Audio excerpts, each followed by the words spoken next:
Did either team really want to win this game? The Minnesota Wild ended up winning it 4-1. We discuss everything that happened in today's Locked On Wild postcast. You are Locked On Wild postcast, part of Locked On Sports Minnesota. Your team every day.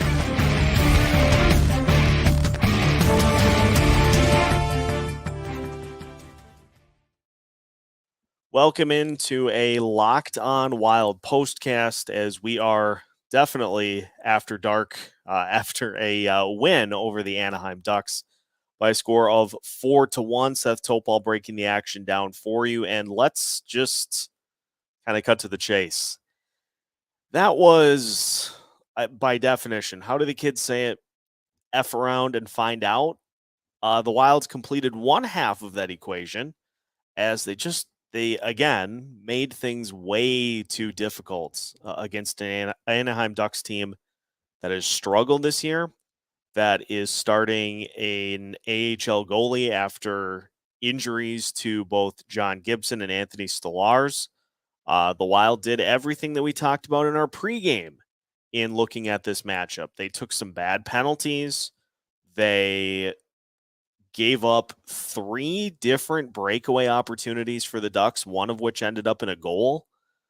And it just was the one thing that we said you couldn't do against a team like Anaheim, is just kind of skate through the motions and hope that somebody was going to make a play in order to come away with the win. And as a result, the Wilds found themselves trailing 1-0 in the second period. And if not for Marc-Andre Fleury looking real good to start in this one, it could very well have been a loss for the Wild, or at least one of those weird overtime or shootout results that seem to happen so often against this Anaheim Ducks team. So thankfully for the Wild, the Anaheim Ducks were in a giving mood and gave them the game. So the Wild are able to keep their winning streak going. It's 6 straight wins now, 19-11-2 for the Minnesota Wild. They've won 11 of 14. They are 10-3 since acquiring Ryan Reeves, and so continuing to pick up wins. But I go back to the stuff that we said you couldn't do in this one to try to make it more difficult than it needed to be. The power play, for one.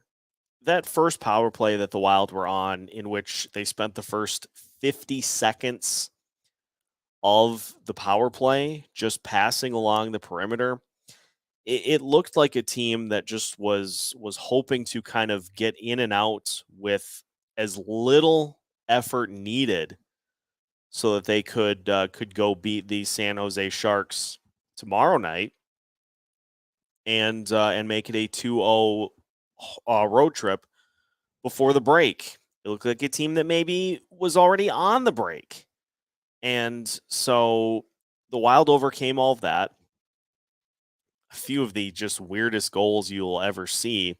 That first goal for Connor Dewar, I don't know how that one got through. The second goal for Matt Boldy off of a deflection, another one of those weird, how did that get through goals? And then you have the Joel Eriksson deflection power play goal, and then you have the Ryan Hartman empty netter to seal it for the Minnesota Wild.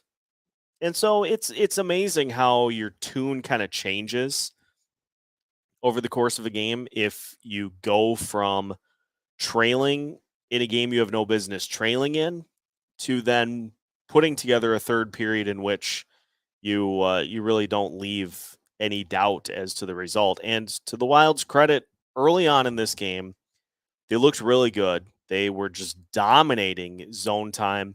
They held the Ducks to 3 shots in the first period.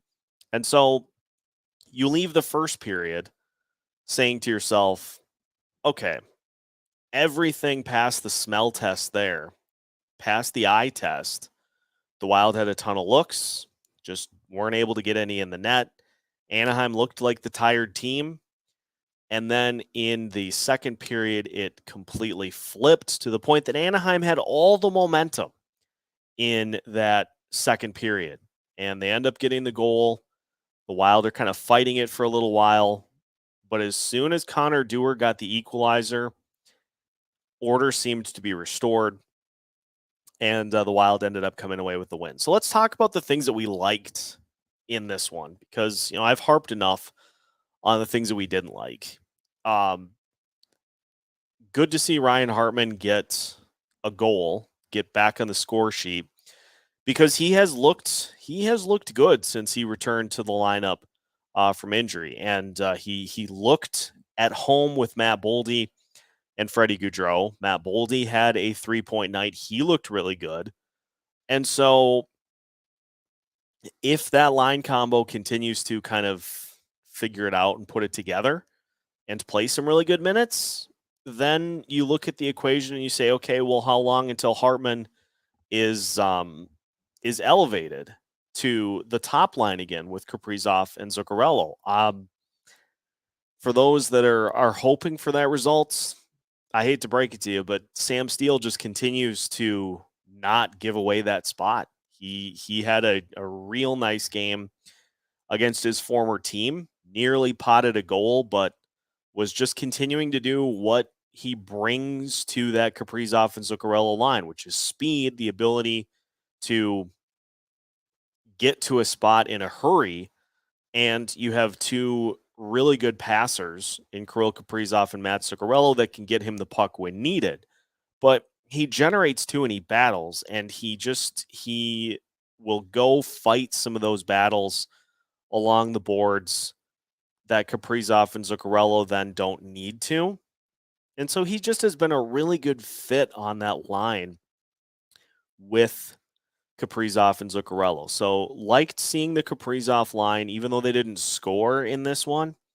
It's the first time they haven't in like 4 games. So you're not gonna score every game. And Zuccarello was on a 10-game scoring streak.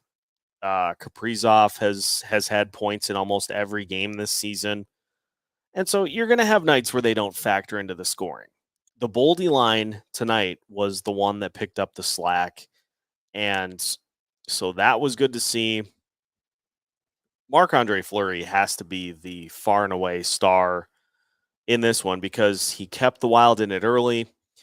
If not for the Mason McTavish breakout goal, no blemishes on his line. And he had to face a ton of shots, especially in that second period when the Ducks took control of momentum, and they had it for quite a bit there down the stretch run in that second period. But Fleury kept the Wild in it.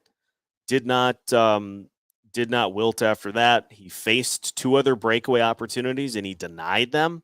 So Fleury did great. He continues to play really well. That's now 3 goals he's allowed over his last 3 starts. And the Wild, I think, hopefully learned a valuable lesson in this one tonight, that you can't let teams that you are better than, you can't let them stick around. You have to do to them what you did to the likes of Chicago, Montreal earlier in the season. Just convincing win, no drama, and move on to the next one. Because the Wild do have another game coming up here. And so it's a back-to-back for the Wild as they continue their unbeaten streak against teams on the back-to-back.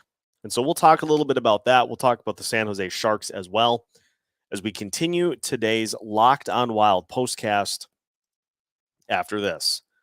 Today's Locked on Wild postcast is brought to you by betonline.net.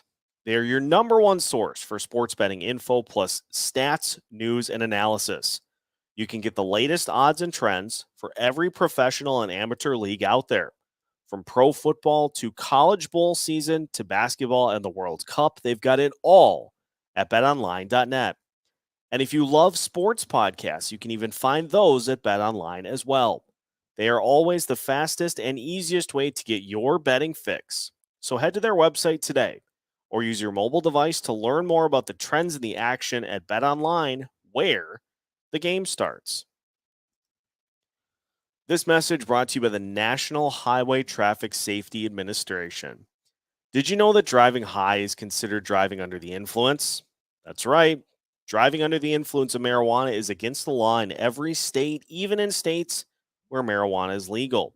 That means driving high could get you a DUI. And if you think law enforcement officers can't tell when you're driving high, you are wrong. Your friends can tell, your coworkers can tell, even your parents can tell. Everyone can tell. So, what makes you think that law enforcement officers don't know when you're driving high? Driving under the influence of marijuana can slow your response time and change how you perceive time and speed. So, even if you think you're fine to drive when you're high, you are not. Because the bottom line is, if you feel different, you drive different. And driving high is driving under the influence. So, remember, drive high, get a DUI, paid for by the National Highway Traffic Safety Administration. Continuing today's Locked on Wild postcast, Minnesota Wild beat the Anaheim Ducks by a score of 4-1. A little later edition of the postcast here tonight. And looking ahead to what the Wild have on the schedule tonight, they will take on the San Jose Sharks. And so it'll be the second game of a back-to-back for the Minnesota Wild. But much like their undefeated record, now 6-0-0, against teams on the second night of a back-to-back, the Wild are undefeated when they are on the second night of a back-to-back as well. They are 5-0-0 on the season so far. They play a Sharks team that is going to be without one of their top players in Tomas Hertl. He's serving a 2-game suspension, so he will be out of the lineup. James Reimer potentially injured for the Sharks, and so he will be potentially out of the lineup, which means we could potentially see Kaapo Kähkönen, former Wilds goalie, in net for the Sharks. Of course, you have the old friend watch with Nick Bonino and Nico Sturm. Luke Kunin also, as you can hear in tomorrow's crossover episode of Locked on Wild and Locked on Sharks. Luke Kunin also was on the roster, but he was put on injured reserve, so he will not play. But still, former Wild players on the roster for the Sharks. And really, it comes down to the names of players that the Wild are going to need to keep an eye on in this one. Erik Karlsson leads defensemen in points. He is a lethal weapon for this team on the power play. But as we'll talk about in our preview of the game against San Jose, you wouldn't believe it based off of how their season has gone so far, which is poorly. The San Jose Sharks, one of the best penalty-killing teams in the NHL. They are currently number 2 in the league at 84.2% on the penalty kill. And so for the Wild, in this matchup, if they approach their power play like they did against the Anaheim Ducks, San Jose is going to take that all day, because if you just pass around the perimeter and aren't looking to really shoot it, you're helping them do their job. And we've seen this team do this from time to time. I mean, they did this against the Anaheim Ducks the last time the Wild did a back-to-back. That game that they ended up winning against the Ducks in a shootout. They came out against Dallas, and they looked pretty good to start. They did end up getting out to a 5-1 lead. We know what happened after that.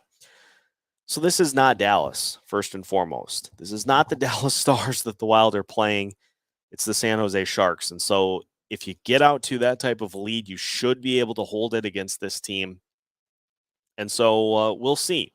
I would imagine, though, the Wilds got plenty of a pep talk after what happened, especially in that second period. Like, if you take the bookends of what we saw against Anaheim, you're okay with the result. But that second period was just so bad and so teetered on the brink of the Wild losing control in that game and not being able to get it back. But thankfully, they did what they needed to do, and the Wild picked up their 6th win in a row, 4-1 over the Anaheim Ducks. That will conclude tonight's Locked On Wild postcast. So thank you to everybody who tuned in. We will do that one again tomorrow night after the game against the Sharks. And we'll continue to do these throughout the rest of the season as well. So make sure you are following along with Locked On Wild on your favorite podcast platforms. You can find us on YouTube. You can find us on TikTok. You can find us anywhere you listen to your podcast. So make sure to tune in, follow, and subscribe so you don't miss out on any info on your favorite Minnesota hockey team. We're keeping you up to date with new episodes every Monday through Friday as part of the Locked On Sports Podcast Network.